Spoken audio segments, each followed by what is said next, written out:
नमस्कार, मी कीर्ती गायकवाड. स्वागत आहे आपलं आय न्यूज 28 मध्ये. चला तर मग जाणून घेऊयात महाराष्ट्रातल्या ताज्या घडामोडी. कोदेगाव येथे श्रीकृष्ण जन्माष्टमी सोहळा उत्साहात साजरा. भजन, कीर्तन अशा विविध कार्यक्रमाचे आयोजन. श्रीकृष्ण जन्माष्टमी निमित्ताने सावनेर तालुक्यातील कोदेगाव येथे हनुमान मंदिर देवस्थान कमिटी व गावकऱ्यांच्या वतीने श्रीकृष्ण जन्माष्टमी महोत्सव सोहळा आनंद उत्साहात साजरा करण्यात आला. श्रीकृष्ण जन्माष्टमी निमित्त मंदिरात भजन, कीर्तन अशा विविध कार्यक्रमाचे आयोजन करण्यात आले होते.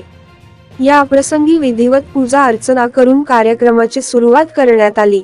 सकाळच्या सुमारास गावात भव्य पालखी सोहळा काढण्यात आला. यावेळी गावात ठिकठिकाणी रांगोळ्या काढून सजावट करण्यात आली होती. पालखी सोहळ्यादरम्यान भाविकांकरिता ठिकठिकाणी चहा, पोहा, नाश्त्याची व्यवस्था गावकऱ्यांच्या वतीने करण्यात आली होती. पालखी सोहळ्यात गावातील रंगीला भजन मंडळ, मुक्ताबाई भजन मंडळ, नवदुर्गा भजन मंडळ, संत गजानन भजन मंडळ आदी भजन मंडळ सहभागी झाले होते. टाळमृदंगाच्या जयघोषाने कोदेगाव नगरी दुमदुमून गेली. गावकरी तसेच बालगोपाल मोठ्या उत्साहात पालखी सोहळ्यात सहभागी झाले होते. गावात नगर भ्रमण करून हनुमान मंदिर देवस्थान येथे पालखी सोहळ्याची सांगता करण्यात आली. दहीकाल्याच्या कीर्तनाने कार्यक्रमाच्या समाप्तीनंतर महाप्रसादाचे वितरण करण्यात आले.